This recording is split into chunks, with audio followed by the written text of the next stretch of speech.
Hello students, तो आपका इंतजार खत्म हुआ और मैं स्टार्ट कर रहा हूं चैप्टर 1 क्लास 9 की एनसीईआरटी की बुक से। चैप्टर का टाइटल है नंबर सिस्टम्स। ठीक है, इस चैप्टर में हम ये पॉइंट्स कवर करेंगे। आप स्क्रीन पर देख सकते हैं। मेनली आप नंबर सिस्टम्स की डिटेल पढ़ चुके हैं 7th और 8th में, जैसे नेचुरल नंबर्स, होल नंबर्स वगैरह वगैरह। 9th क्लास का जो मेन टॉपिक है वो रहेगा रेशनल और इरेशनल नंबर्स। ये दोनों मिला के रियल नंबर्स बनते हैं। तो आपको ये याद रखना है कि रियल नंबर क्या होता है। मेनली क्या होता है, जितने भी रेशनल और इरेशनल नंबर्स होते हैं उनका कलेक्शन रियल नंबर्स होता है। तो हम पढ़ेंगे rational numbers, irrational numbers, real numbers, then rational numbers की कुछ प्रॉपर्टीज पढ़ेंगे, जैसे डिनोमिनेटर की क्या प्रॉपर्टी होती है। उसके बाद में रेशनल और इरेशनल नंबर के डेसिमल एक्सपेंशन आप देखेंगे, जैसा कि आप स्क्रीन पर देख पा रहे हैं। ठीक है, तो मैं शॉर्ट में आपको बताता हूं कि रेशनल नंबर के डेसिमल एक्सपेंशन दो तरह के होते हैं। ये डिपेंड करता है डिनोमिनेटर की प्रॉपर्टी पे। तो एक तो होता है टर्मिनेटिंग डेसिमल, दूसरा होता है रिपीटिंग डेसिमल, यानी कि डेसिमल के बाद में डिजिट्स जो होती हैं वो रिपीट करती हैं।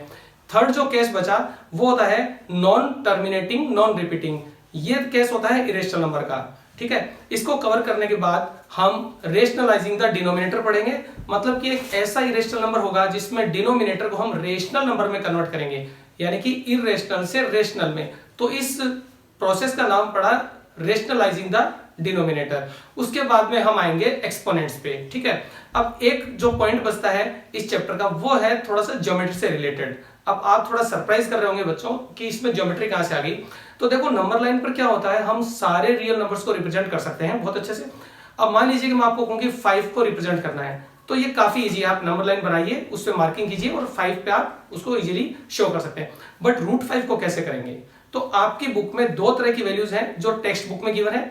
एक है √5, दूसरा है √9.3। इन दोनों को रिप्रेजेंट करने का मेथड थोड़ा अलग है।